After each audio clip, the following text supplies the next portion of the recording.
For this afternoon and tonight, a significant winter storm, including heavy snow with limited drinking.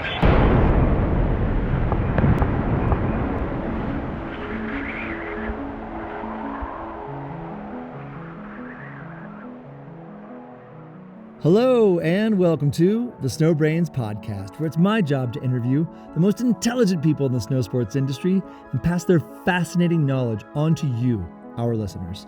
I'm your host, Miles Clark. I'm a professional free skier, a mountain guide, an Alaska heli ski guide, a UC Berkeley molecular cell biology graduate, the founder and CEO of SnowBrains, and today was my ski day number 519 in the past 2 years. Today's November 11th, and I have until December 8th to see how many more ski days I can pull off. The goal was 550 in 2 years, but I'm definitely going to fall a little short of that. This episode of the SnowBrains podcast is brought to you by Club Med. Are you ready for an unforgettable ski getaway that takes care of everything? And I mean everything. Head to one of Club Med's mountain resorts where you can experience the thrill of the slopes without worrying about a thing. With their all-inclusive packages, you'll get all your lift tickets, ski passes, ski and snowboard lessons for all ages and ski levels, delicious meals, exciting après-ski activities, and even childcare for the kids, all included in the price. So you can focus on what matters most, carving perfect turns and enjoying the breathtaking views. Visit www.clubmed.us or call 1-800-CLUB-MED or call your travel advisor to book your ski escape today. My guest today is Dr. Christine Bishara, MD. Dr. Bishara is a gut biome expert who recently released the book, The Gut Revolution. Christine Bishara is an integrative medical doctor who has discovered that all health starts in the gut and that the gut is the key to weight management, immune health, mental health, and optimal performance. Today, I really dig into how gut biome can help us as athletes with Dr. Bishara, and some of the things we learn here are absolutely fascinating and I think can help all of us. Hello, Dr. Bishara. Welcome to the show. Thank you very, very much for being here. How are you today? I'm doing well. Thank you so much for having me. Oh, this is a treat. I'm really excited. This is stuff that I've been so curious about for so long. So again, I might treat this as a bit of a personal consultation. I always ask everybody this, and I haven't even asked you if you ski yet, but when was the last time you skied or snowboarded? Oh, I don't ski. Have you never been? I've tried to ski, but I'm not very good. I always tell people I'm just good at walking and That's running. good. At least you tried it. I So do that's more that. than Yeah. most people My try. husband's a big skier. He went to school up in Vermont. So Oh, he's a big skier and he's takes the kids skiing, but I usually just opt out and go shopping. that's smart. And where are you located? We're in New York City. I love Manhattan. It's so fun. Well, Dr. Bashar, today I'm really fired up to learn more about our gut biome, our gut health, and how we can optimize our performance as athletes via our gut biome. Can you start by explaining what the gut biome is and how it's so critical for athletes and just everyday people? Yeah, it's interesting because the gut biome is one of those fields in medicine that we don't really learn that well in medical school. And I think most people haven't really learned it in science class. And it's partly because we didn't know a lot about the gut microbiome. The reason why it is so important is because we contain these trillions of organisms that are living inside our gut. And believe it or not, they actually take up about 50% of our cells. And we Wow. didn't know this years ago, but they're actually doing these really good things for us. Well, the good guys are anyway. The bad ones are doing harmful things. And this is why it's so important to learn about the gut and learn how we can support it. So let me kind of start with how to view the gut in terms of an easy way to apply it to your personal health. So the way I explain it in my book, but also to my patients, is if you think about your gut as a corporation Hmm. or a factory, and you have these workers in your factory that are doing these jobs for you, you obviously can have bad employees, right? Which Hmm. knows at a company, sometimes you get some bad ones, or you can have good ones, right? And the good ones perform a lot better than the bad ones. And the same thing happens in your gut. So you want to encourage good employees, and they work really well as a team. So those good employees, I call them probiotics, which is what they are. So the Hmm. probiotic that you get in the supplement, those are actually live organisms, right? So those are the organisms in your gut. They eat foods, right? They have to feed because they have to produce products for us. So the Hmm. food that they eat are called prebiotics. And the prebiotics that they really love to eat are plant-based fibers. Mm. The reason being is, as humans, a lot of the fibers that are present in plant-based foods, like inulin, for example, we can't even digest them. So we eat them for the microbes because they take nutrients from them and they produce these products. And then fiber, as we know, is really good for us because it helps to get us going every day, right? Moving our bowels. And the reason is because we can't digest it. So they take what they need and the fiber remains and we go to the bathroom. So those are the prebiotics that they love to eat. Now they produce postbiotics. So what are postbiotics? Those might actually be the most important aspect of our gut health. So if we're looking at this corporation where you have these employees that are probiotics, they're feeding on prebiotics, and then they produce postbiotics. Postbiotics are a lot of things. And one of the things that they could produce are vitamins, for example, that we didn't even realize they're producing. They produce neurotransmitters that affect our brain health, our mental health, our moods, so many things. And they also produce these things. The way that I like to explain them is they're almost like guards of your intestinal lining. They call them short chain fatty acids. And these fatty acids protect the lining of our gut, the inside of our gut. And so when they protect the lining, the gut integrity is really strong and it allows what's needed by the body to be taken out into the bloodstream. But if we're not feeding these guys well, they're not going to produce these things. And then they're not going to make these products that are protecting our lining of our gut. And then stuff starts to leak out like toxins. And this is where we start having problems with inflammation, for example, because that leak of toxins into the bloodstream produces inflammation because our body doesn't recognize these toxins. So it builds this response to them. And that response is inflammation because the body thinks it's protecting itself.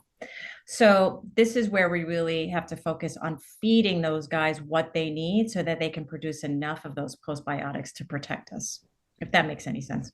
It does. So what I'm hearing so far is it's important to eat plant-based fibers because that's what the good gut biome bacteria likes to eat.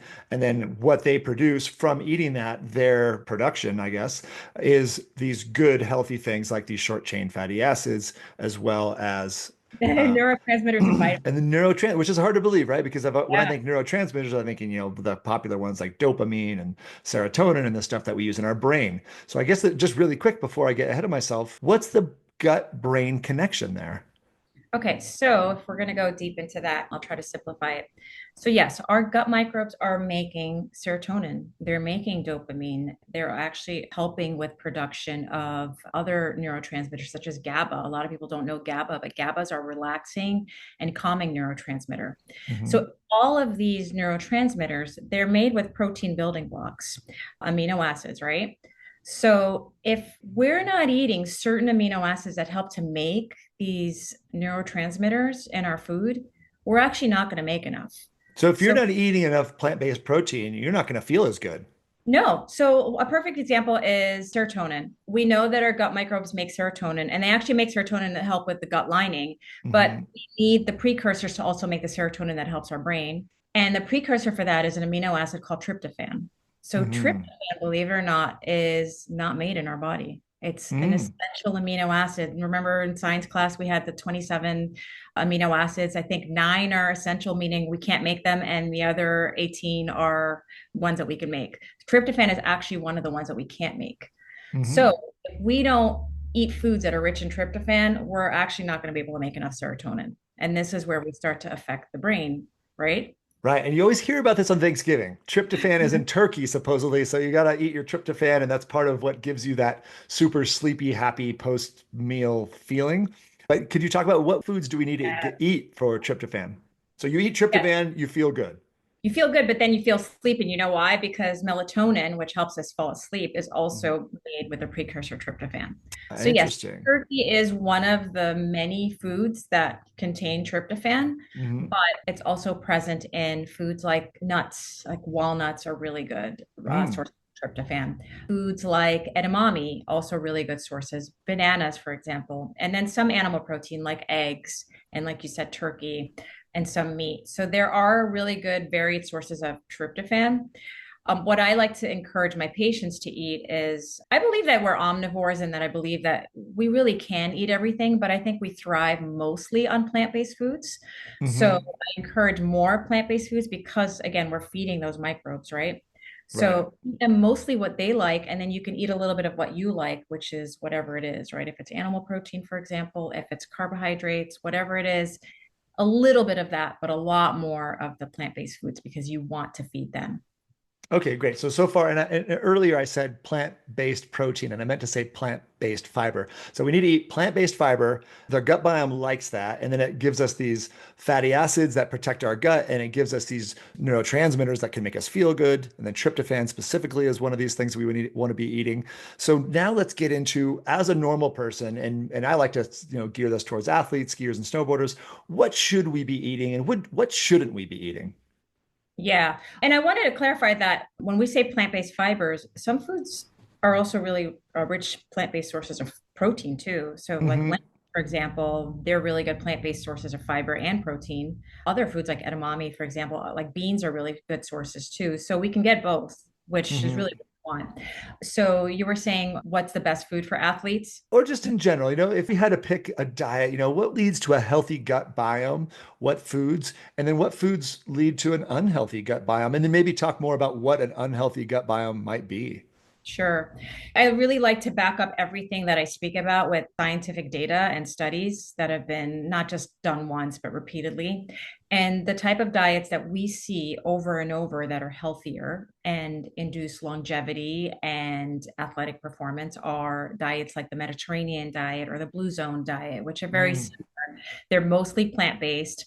There's a little bit of animal protein, but mostly plant-based fibers and proteins because we want to feed those guys, right? So a lot of people will argue with me and say, well, athletes, especially when they're building muscle, do better on a carnivore type diet, which is high fat, high protein, right? So we'll talk about that in a minute because the ketosis from those type of diet is great. But we don't want to Hmm. induce ketosis from just that kind of diet. We want to induce it in another way.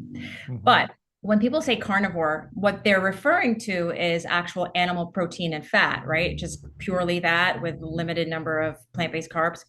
But they quote it as the ancestors eating that. But actually, we've seen some studies now that disprove that and show that what they termed as carnivore was actually mostly plants. They looked at teeth analysis of our ancestors and they found that they actually ate mostly plants and a little bit of animal protein. And if you think about it, it probably makes sense, right? Because back in the day, they didn't have Whole Foods or Trader Joe's to easy access. And plants are easy to catch, animals are not. Exactly. That's exactly what I was say. They ate what was in season. So if berries were in season, they ate that. And then every once in a while they hunted, right? And they caught because they weren't catching animals every single day, right? It's just Hmm. impossible.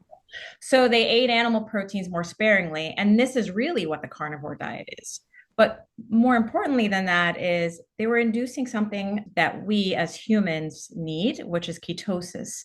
And the way that they were inducing ketosis, which is great, is through fasting. They were not eating all day long, right? Again, Hmm. they didn't have access to this. They didn't have refrigerators. They ate what they found and caught. And some days you didn't eat at all, right? And could you They didn't and eat just at maybe all. tell us what ketosis is real quick? Yeah, and so that's how the human body has evolved to thrive. Now, people who eat high fat, high protein benefit from the ketosis that they get, right? Because you're basically inducing fuel for your cells through non-external carbohydrate sources, right?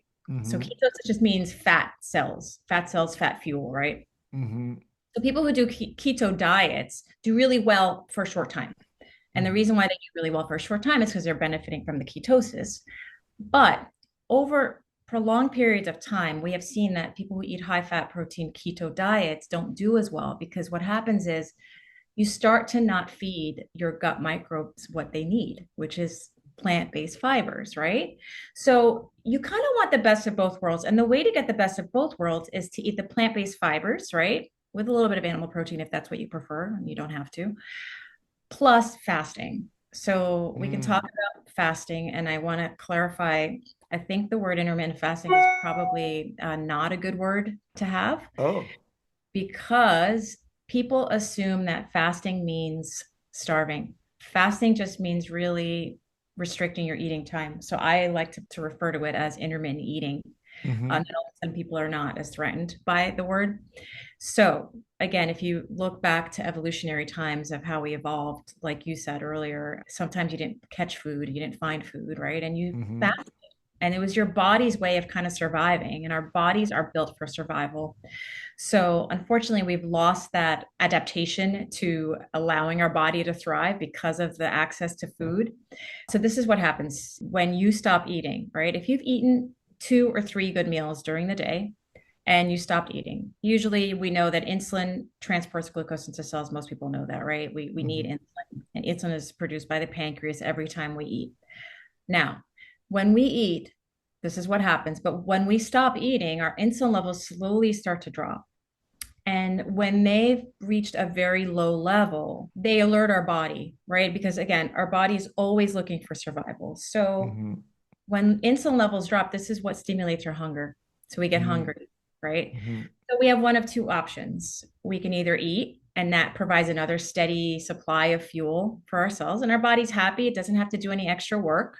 And this is what most people in society are doing now. They're eating all the time and they're providing cells with glucose from external sources. But we have to allow our body to do hard work. And the drop in insulin stimulates hunger. And all that is your body's internal decision to either stimulate you to eat or stimulate itself to start working on backup mechanisms. So the first way that it starts to fuel cells if you don't eat, if you ignore that hunger, and you don't eat, what our body will do now is realize that we're not going to feed it. So it starts to work on the internal pathways. And that first one is burning of stored glucose in our liver. And that's something called glycogen.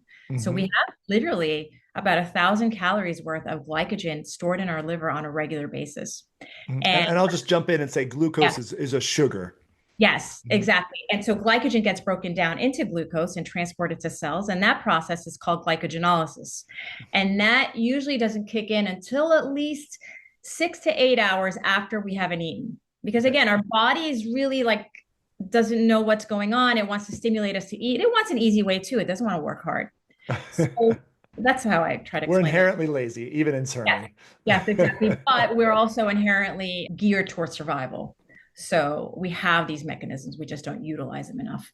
So once we start burning that glycogen, we supply our cells with the burned glycogen, which is in the form of glucose, and everybody's happy, cells are happy. So now, after that glycogen depletion, which usually ends around 14 hours after we've stopped eating. So your liver's out of glucose essentially after 14 hours. Usually, I mean, some people, it varies a little bit, but usually it starts to kick into that glycogen burning around 6 to 8 hours, and it does this for another 6 to 8 hours. So around 14 to 16 hours is when we run out of glycogen stores.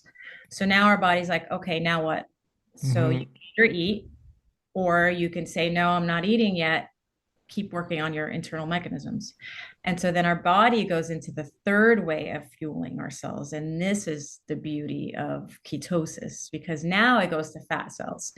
So after its glycogen depletion, it starts to burn fat cells, which are ketones, right? Everybody knows ketones.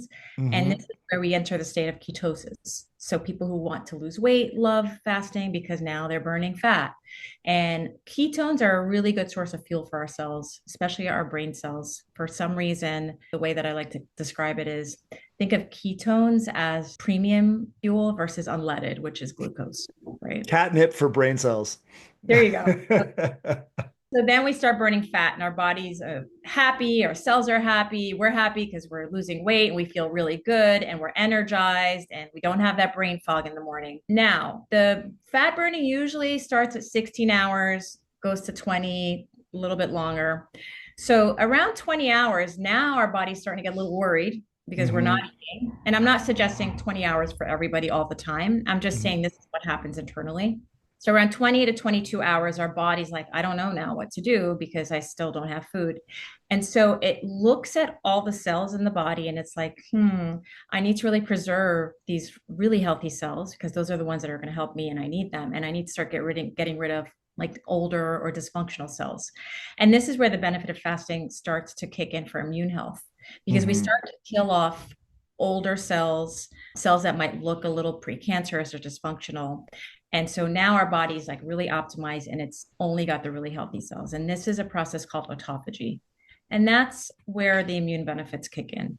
And you said that's about a 20-hour threshold of fasting. 20 is when it usually starts. It goes to 24, maximize at 30. Mm. However, I do not recommend longer fasts than 36 hours or even 30 hours because, again, the body's smart. And what it does is it starts to utilize muscle after that. It doesn't burn all the fat all the time, like at the same time. Ah, so you're not just going to burn through all of your fat Yeah. until it's gone and then start burning muscle. You'll actually at some point start burning both. And that point you think to avoid is 36 hours. Post 36 hours, Yeah. you might lose some Yeah. muscle. That's Every huge time. for athletes because I think a lot of athletes Yeah. now, myself included, are experimenting with fasting. And I've only gone 36, 40 hours a couple times. And I did not feel great, honestly. 24 hours, I do a lot and it feels great. Yes, exactly. And the reason is your body knows this is where it's really optimizing everything. Yeah, you don't want to lose muscle because it's harder to build back the muscle. So every Mhm. time someone tells me they're on a 3-day water fast, I cringe a little bit because, You're losing some muscle. you're losing some muscle. And especially if you were talking to an athlete, because that's the last thing we ever want to do because it's so damn hard to build. Absolutely. So, yes, what I do and what I suggest to most people, even athletes, I mean, if you're a professional athlete, or it's a different story, but if you're an athlete or someone who's really interested in just being fit, is you can restrict your eating times on a regular basis to 14, 16 hours if that's what you wish. And every once in a while, you do a 24-hour fast or a 20-hour fast. And Mhm. then you eat healthy during those eating periods, and that usually most people will really thrive on that, including athletes. And I'll have a terrible question. How would you define once in a while? Because I'll do a 24-hour fast once or twice a month. That's exactly what I recommend. So in my book I say Great. at least once a month. You can do it twice a month. I wouldn't do it on a regular basis because then you're dropping your metabolism. Your body thinks that it's in constant starvation mode, and then it starts to increase cortisol. So there's a fine line, and we like to tweak it. And so once or twice a month, you're getting those autophagy benefits that we talked about, but you don't want to do it too frequently. Copy that. And just for myself again, and so between 24 and 36 hours, is there a real benefit there, or do you think my doing 24 hours is enough? Personally, I would say 24 hours is enough. If you want to really push it a little bit, 26, 28, there are Mhm. studies that show that autophagy is maximized at around those hours. Okay. But there's some really good protocols out there. I won't name them, but fasting mimicking diets, and they're actually 5 days long. And they Okay. have, but they've been studied to induce the autophagy and keep it going without causing you to lose muscle. So those are really the only ones I would recommend for a longer period.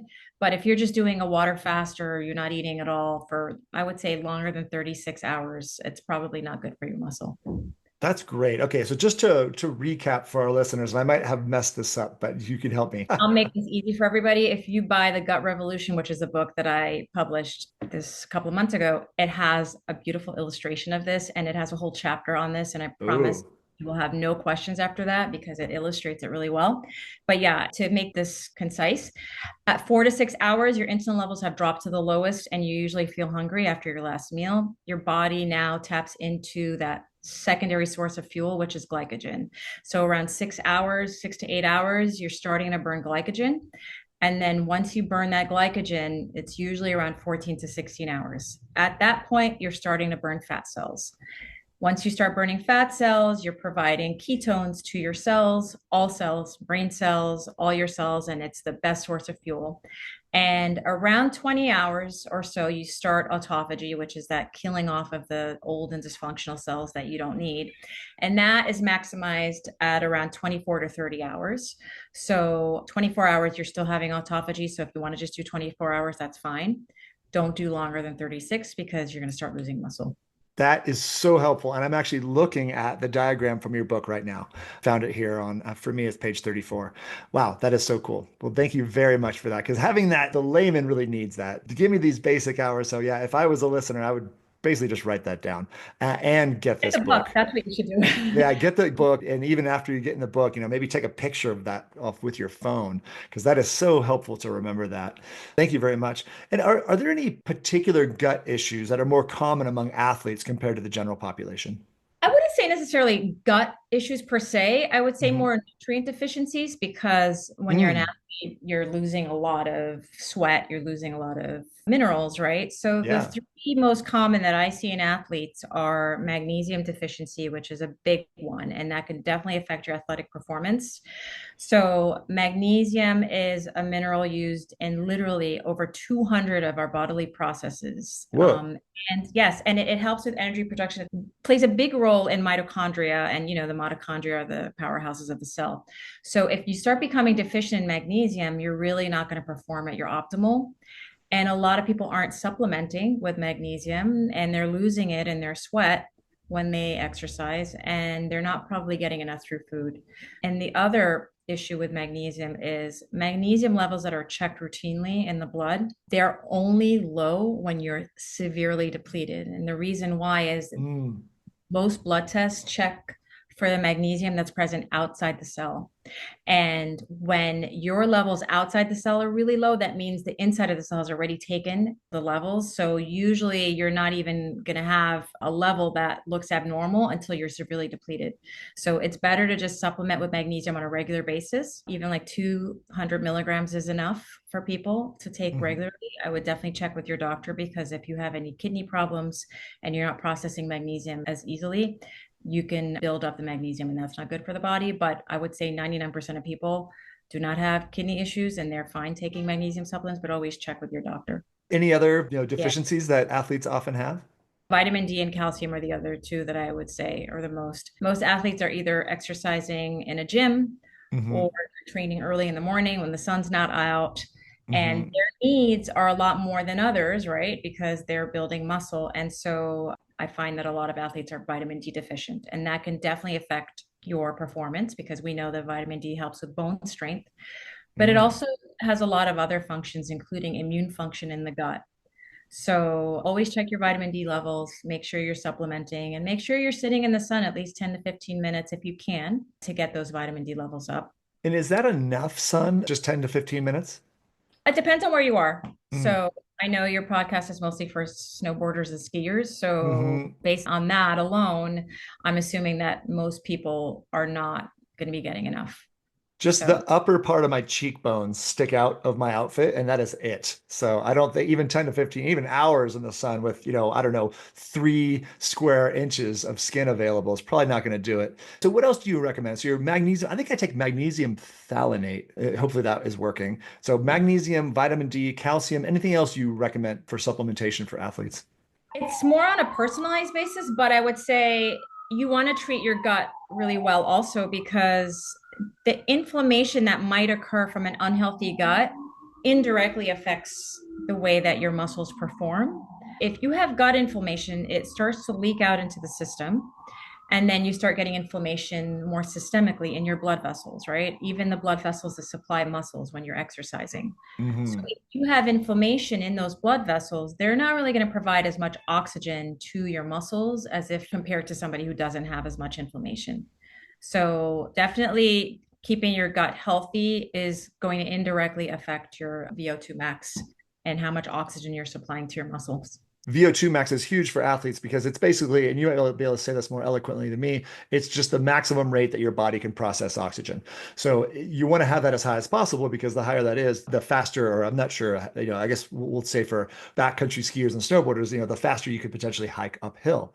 And also I've looked at that as being a pretty good sign of longevity. A lot of researchers are seeing. So having a high VO2 max is a very good thing. So if you end up with a leaky gut, as Dr. Bishara has discussed here, if not eating enough plant-based fibers, your gut's not happy. You're going to get that leaky gut syndrome because you won't have those fatty acids to help protect your gut. Then you're going to get the inflammation. You're not going to get oxygen moving into your muscles as well. And we could maybe even go away from VO2 max and just say, if you're not getting enough oxygen in your muscles, you're just not going to be as strong. So that's something anybody wants to avoid, especially athletes. Yes, you said that very eloquently. I agree. Well, thank you. Oh my gosh. I'm going to remember you said that. This episode of the SnowBrains podcast is brought to you by Club Med. Calling all skiers and snowboarders, escape to the snowy peaks of Europe, Japan, China, or Canada with Club Med.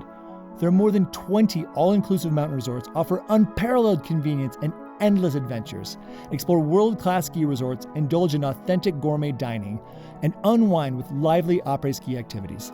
Let Club Med take care of everything so you can simply relax and enjoy your ski getaway.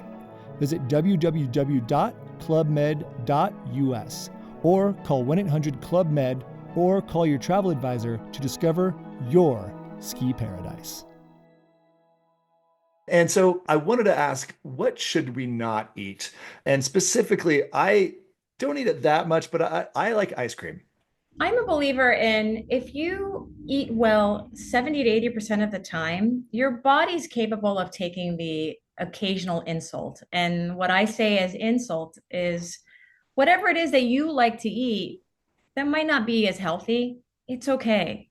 You have the ice cream every once in a while. Daily, not a good idea. Every once in a while, it's fine. And maybe define once in a while for us. Yeah, I'm a big chocolate lover. So I'll have chocolate a couple of times a week, but I'll usually eat it after a meal because it affects the blood glucose levels a little bit better. So I Oh, would good. start your meal with ice cream or something sweet because that causes spikes in your glucose levels. Ah, But you can always have it as a treat once a week, once or twice a week if you must. But let's focus on eating healthy most of the time.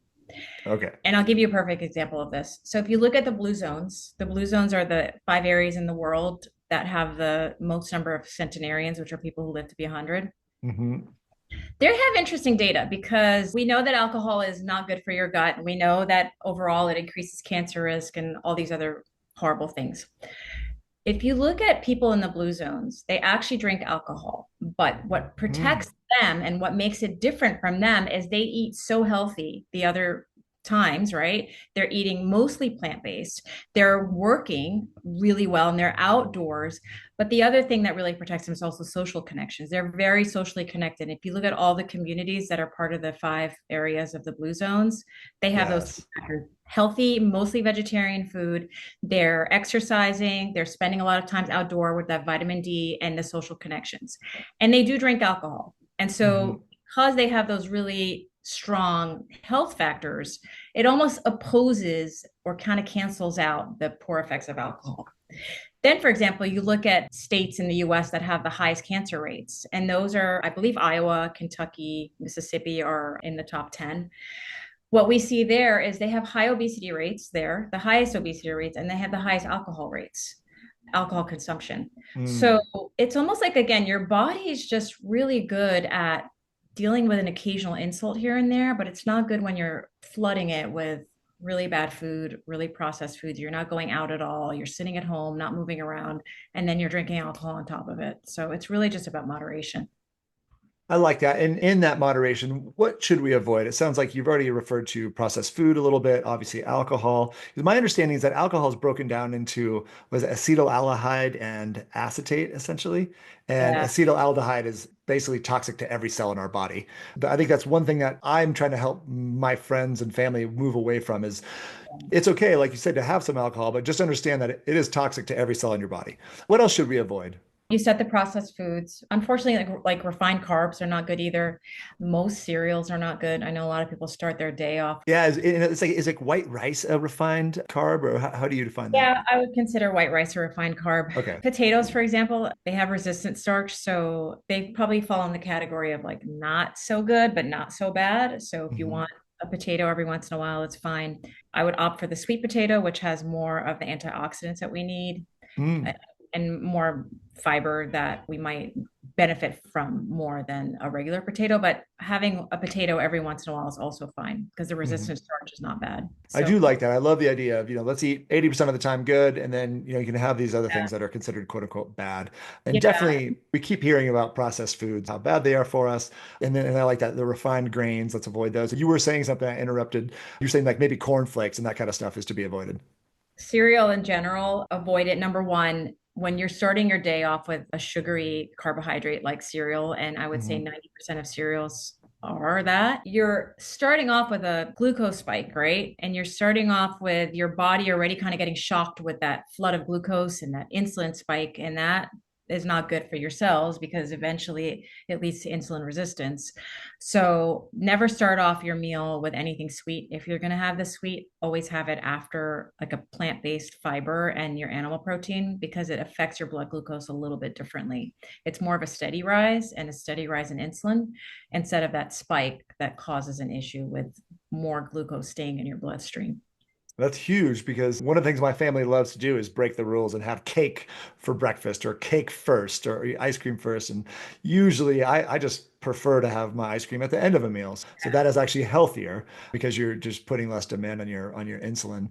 So that's great to know. And so yeah, so we'll avoid those processed foods. And, I would argue that most cereal is processed food, right? Like a Yeah. cornflake. I eat muesli in the morning, so it's basically oatmeal. How do you feel about oats?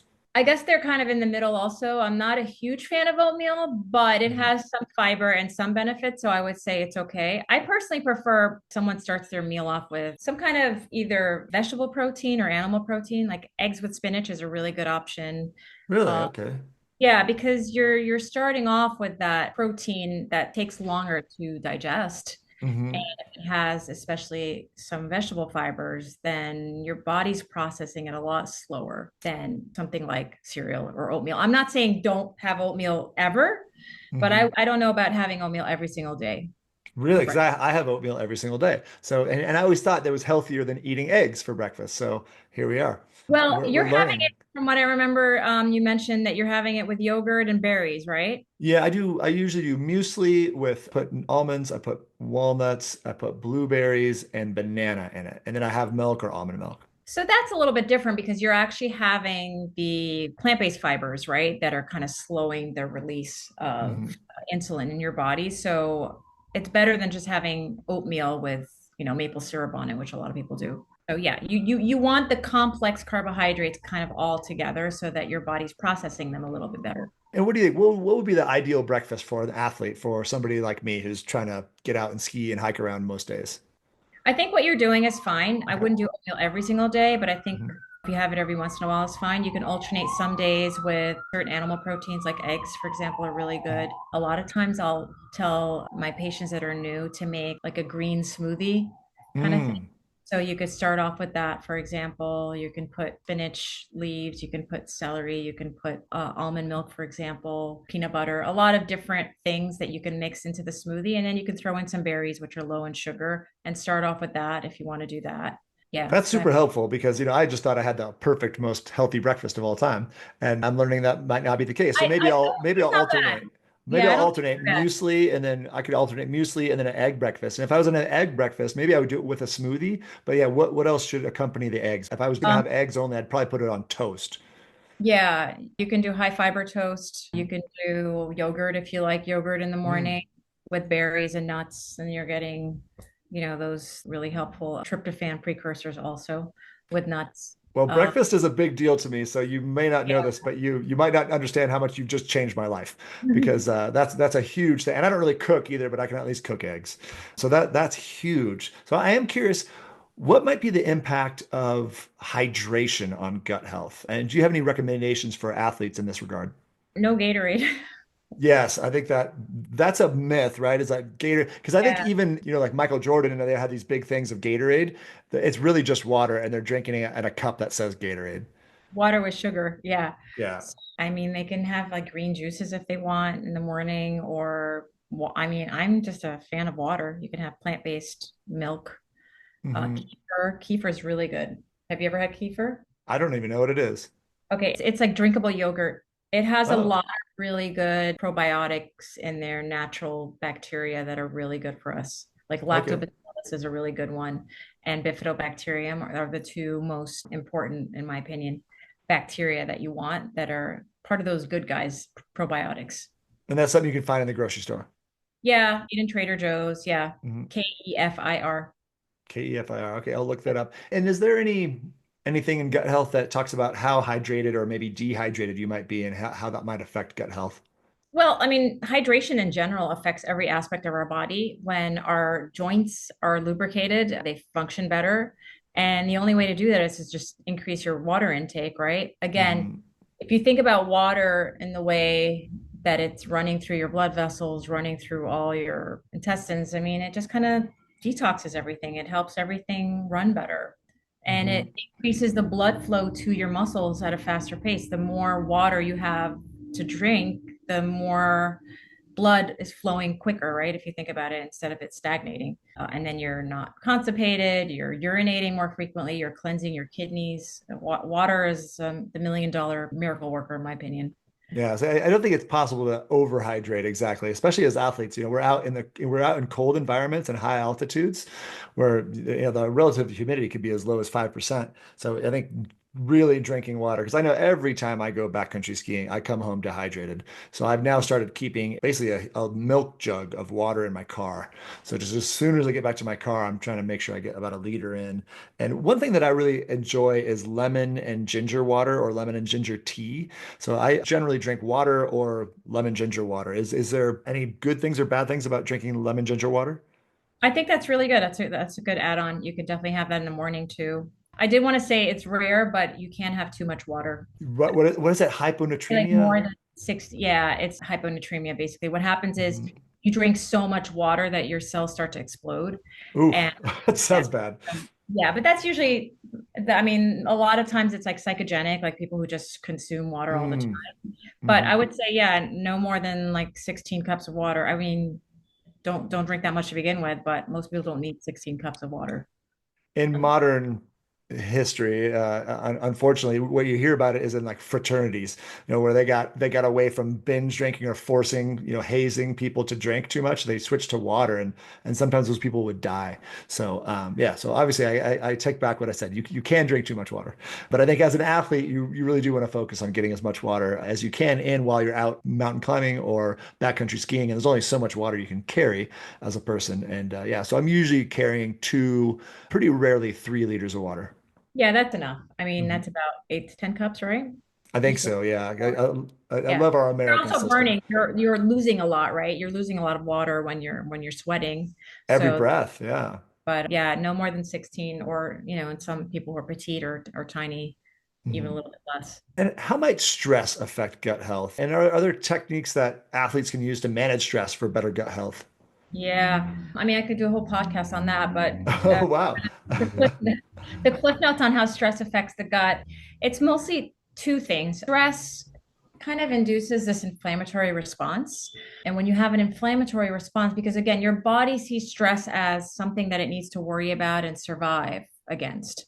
So it Hmm. doesn't realize it's stress. It just realizes you might be in the forest alone and you're stressed, right? So then what happens is it starts to increase cortisol, and cortisol is like our stress responder, but it also stores fat, cortisol, and it kind of prevents us Mm. from utilizing and burning efficiently. Like metabolism kind of drops when we increase cortisol. So you're not going to have as an efficient blood flow to your muscles because your body's focusing more on storing fat right now to survive. So that's one way that stress can affect the way that we perform through cortisol, but it also increases a lot of inflammatory responders. Big one that we've seen is one inflammatory marker called interleukin 6. Hmm. There's inflammatory releasers that are pro-inflammatory and anti-inflammatory, and the body uses both because actually inflammation short term is not bad for us. It helps us kind of gear up white blood cells to fight something that we might be getting, like an illness or a virus. But it's more of the prolonged release of these pro-inflammatory markers. One big one is interleukin 6, and that's actually what happened with COVID too. But when your interleukin 6 levels are chronically elevated, your body's chronically inflamed. It's in a chronic inflammatory state, and that can definitely happen as a response to stress. Hmm. So those are the two things where stress can affect the way that the rest of our body functions. In terms of reduction of stress, I would say a lot of times you can be doing like mindful exercises, make a gratitude journal. That helps a lot of people meditate or pray if that's something that you do. That has also shown to decrease stress. So it's little things. It's being mindful more and focusing on the now and not the what if. What about exercise? Is exercise help with moderating stress? Definitely. Yes. Uh, Exercise releases these noradrenaline, norepinephrine, mhm. which definitely can help with increase of our mood and affect our stress levels. And essentially, you're saying stress leads to inflammation, and we all know inflammation is bad. But can you point out any specifics of how is inflammation bad, especially for athletes? Yeah. So, as I mentioned, when your body responds to something that it feels as an intrusion, whether that's a virus, whether that's stress, whether that's anything that it deems as a threat, it releases inflammation. Hmm. And the inflammation in short term basically fights whatever it thinks it's going on. But over a long period of time, those fighters that the body release, they're actually fighting their own cells.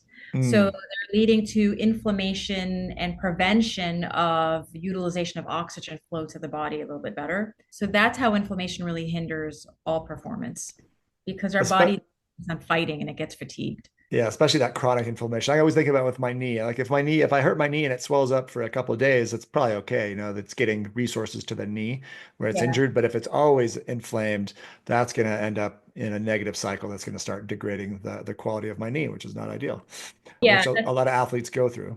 yeah, exactly. Short-term inflammation is meant to help you heal because it Hmm. increases the cells that heal to the area. But Hmm. then these cells get tired when they're being released all the time, and your body gets tired. So chronic inflammation is the issue. And how does sleep and sleep quality relate to gut health? And what advice might you have for athletes to optimize both? It's kind of the same mechanism. Lack Mm. of sleep induces that cortisol response again. It induces the inflammatory response. And so it works similarly to stress. A good way of eating foods that have tryptophan in them to help you Hmm. sleep is that helps produce more serotonin, which actually also helps us with sleep in addition to melatonin. So when you increase tryptophan rich foods, you're inducing a natural sleep pattern. So that's one way through food. Another way is taking supplements, which I'm not a huge fan of, but if it's Hmm. something that's temporary, like a GABA supplement, which is our calming neurotransmitter, it can help us to fall asleep a little bit faster. So definitely food first, supplement second, melatonin supplements also, but also not on a regular basis. Well, thank you for that. And I'm curious about NSAIDs, non-steroidal anti-inflammatories like ibuprofen. What's the potential impact of NSAIDs on gut health, and what should athletes be aware of? Again, short term or periodic infrequent use is fine. The way that they work is they're anti inflammation. So, Hmm. if you have inflammation and it causes pain, for example, in your knee, and you take a non-steroidal, it helps with that inflammation. So, this we're talking about chronic. But long-term use of NSAIDs has been shown to be very bad for your stomach lining because it thins the lining of your gut as well as your stomach, and it can cause increased risk of ulcer and bleeding even. So Mm. they're basically good for short term again, not good for long term. That's really important for skiers and snowboarders to hear because, including myself, I think a lot of us are chronic ibuprofen users because it works. If I have Yeah. bad shin bang or my knee is sore, I can wake up and I know that I could take ibuprofen and then ski all day and feel a lot better had I not done that. So I think Have you it is tried good for us to Tylenol? hear. Yeah. Have you tried Tylenol at I all? have, and it works great. I was really surprised. I don't think it is really, it doesn't seem to make the swelling go down because I don't think it is an NSAID, but it makes the pain go away, which is really the thing that's holding me back. Exactly. So Tylenol, if you don't have the swelling and the really bad inflammation, Tylenol is Mhm. good for the pain, whereas NSAIDs are anti-inflammatory, so they do help with the inflammation as well, Mhm. but it's not good to take them on a prolonged period. Tylenol either, but I would choose Tylenol over NSAIDs because NSAIDs have a less safe profile than Tylenol does. Liver That's too. really great for us to hear. Yeah. We don't know. We go to the grocery store and we look, and it all seems kind of the same to us. But to understand that there is a mechanism here that could thin the lining of your gut and make you have an ulcers or not feel as well, that makes it an obvious choice. At least try Tylenol before you start getting into a lot of NSAIDs and ibuprofen. More natural approaches, you can do arnica gel, which is really good. Or you can even take oral arnica. It helps also Mhm. with inflammation and pain, and it's more natural. And then the other thing you can do is a red light therapy. I don't know if you've heard of that. I just started yesterday. Yeah. And my wife just got one of these, and it's a big one. I just use it on my knee, 15 minutes a day. What do you recommend? Yeah. If you can do 15 minutes a day, that's great. You could Mhm. try the arnica gel too. It really helps. I will, because I'm not a runner because I've had some knee surgeries, and my surgeon told me don't run more than 5 miles a week. But I'm here training for about a month, and I'm running more than that. And just last night, my knee started to hurt. It's like, oh no, and I'm not going to take ibuprofen because I know to avoid that. But I'm trying the red light, and now I'll find some arnica gel because I bet that's something I can find here in town. And also, speaking of guts, how can we tell if we're having a gut issue? What might the symptoms be? Yeah, sometimes they're subtle, sometimes they're not so subtle. So Hmm. I tell people to pay attention to, for example, when you start eating and you get bloating right after you eat, that might Mm. signify that your body is reacting to something or there's a leaky gut. So that's one thing. Chronic constipation is another sign that you might have a gut issue. Intolerance to dairy, especially if you were able to tolerate dairy Mm. before and then all of a sudden you become intolerant. Same thing with nuts. If you were able to tolerate nuts in the past and you started becoming intolerant, that might signify an issue with your gut. Weight gain and you're not really eating more, also another sign. Mental Mm. fatigue, brain fog. The list goes on because the gut really does control a lot of stuff. Even skin issues. If you started noticing acne, for example, or you started noticing you're developing eczema, also could possibly be linked to the gut. So a lot of subtle symptoms. And then unfortunately, when you don't listen to your gut and you keep eating crap, then it really starts to kind of yell at you. No, I Yeah. love that. I even watched a show, and again, don't take this as medical advice, listeners, but I watched a show recently about a neurosurgeon who had just quit being a neurosurgeon because he was finding that his spine surgeries weren't helping people in the way he thought he could help people. And when he talked about what he thought was helping people the most, he said diet. And that blew my mind. Is that you're talking about a spine surgeon saying the thing that helps my spinal patients the most is their diet. And I think because, as you know, it's just all so connected. And especially this inflammatory situations that can happen in all kinds of places in our body that can be so connected to what we're eating. So is that sort of the overreaching message is it really is just so important what you eat. Let's try to eat these good, healthy plant-based diets. It really is. And it's not just in, neurosurgery that we're seeing that. Even psychiatrists are noticing that some of their Mm. patients with schizophrenia who have psychosis, their psychotic episodes start to decrease when we change their diet. Even depression, and I'm not advocating for anybody to come off of their antidepressants if they're on them, but eating the foods that we really need to help make those neurotransmitters like serotonin and like dopamine have actually been shown to improve symptoms of depression as well. So I think the gut, again, is why I wrote my book, because I think the gut really plays a role in every aspect of our life. And each chapter of my book devotes how the gut affects everything: skin, weight, our mental health, so many things. And at the end of the day, it's really inflammation. We're limiting the inflammation with a healthy gut.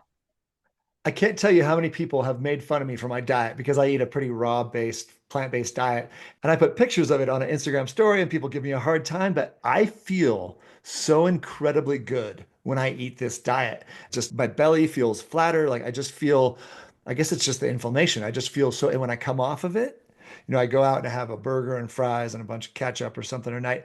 I notice I feel more bloated, I feel more inflamed, and it's a positive feedback loop because as soon as I go off the diet or my diet, I just come screaming back. And as soon as I get back on it, maybe as little as 24 hours, I feel so much better, body and mind. And even though, especially in the athlete community, because I'm so plant-based, I get people give me a hard time, but I just don't care because I feel great. And I'm curious, what other stories do you have? Can you share some success stories of athletes and people who've kind of transformed themselves or just experienced benefits?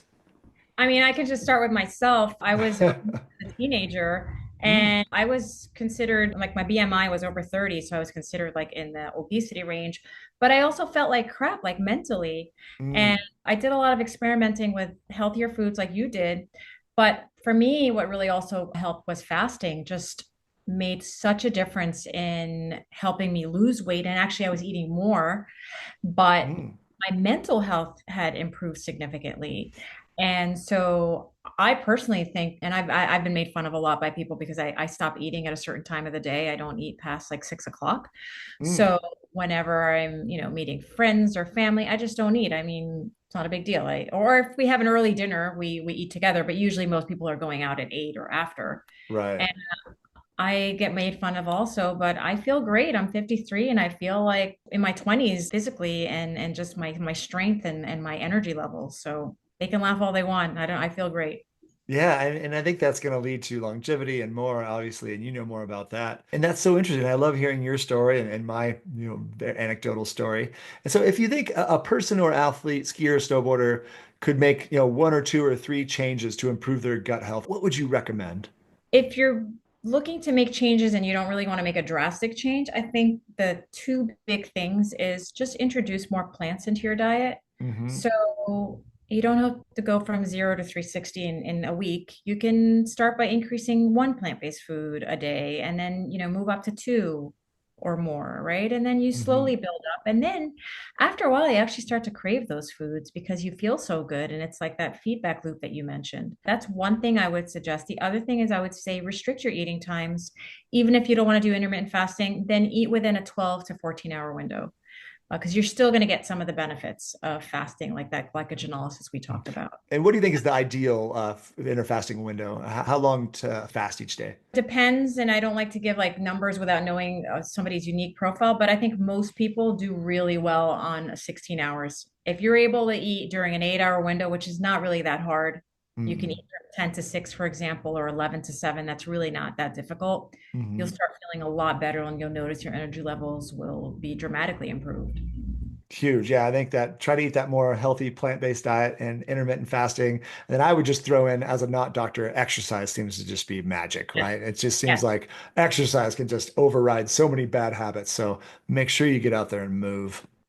Even if you're walking, studies have shown that even walking 20 minutes after your meals makes a Hmm. huge difference because it gets that blood flow to the muscles instead of, just stagnating and you not doing anything about it. So there have been some good studies on even just walking after a meal.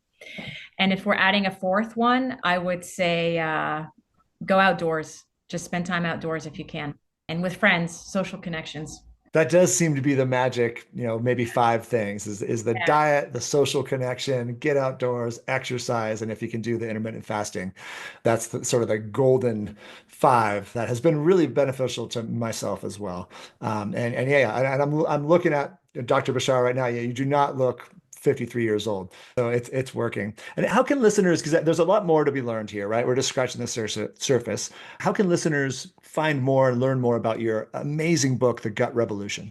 It's available on Amazon. It's available also on Barnes and Noble. I also have a social media account on Instagram and Facebook and a LinkedIn where I try to post only educational content. So no bikini shots, everyone. I'm sorry. I think people are just hungry, no pun intended, for really good gut information. And that's what I try to do is I just post a lot of really educational information about all of the stuff that we talked about. So people can slowly start to adapt. And I love that kind of stuff. Getting this cool, from an expert information that is about how we can be more healthy, how we can live better, and getting it in these small doses. And one of the best ways to do that is just in our social media feed. So I do follow a lot of other doctors, so I'll start following you today as well. Thank you so much, Dr. Bishara. Thank you for sharing your expertise with us today. Is there anything else you'd like to add here at the end of the show? No, just start slowly and it's better than nothing. Slowly wins the race better than fast. Absolutely. I think that so many people go, cold turkey or the opposite of cold turkey. They go all in and then it just makes it overwhelming. So yeah, take these small bites at it, small steps towards it, and you'll start feeling better. Even like, taking that 20-minute walk. Well, thank you so much for coming on the show, Doctor. Have a great rest of the day. I really appreciate you. Thank you so much. Thank you so much for listening to the SnowBrains podcast. If you like this podcast, please share with friends and family, and please make sure to subscribe.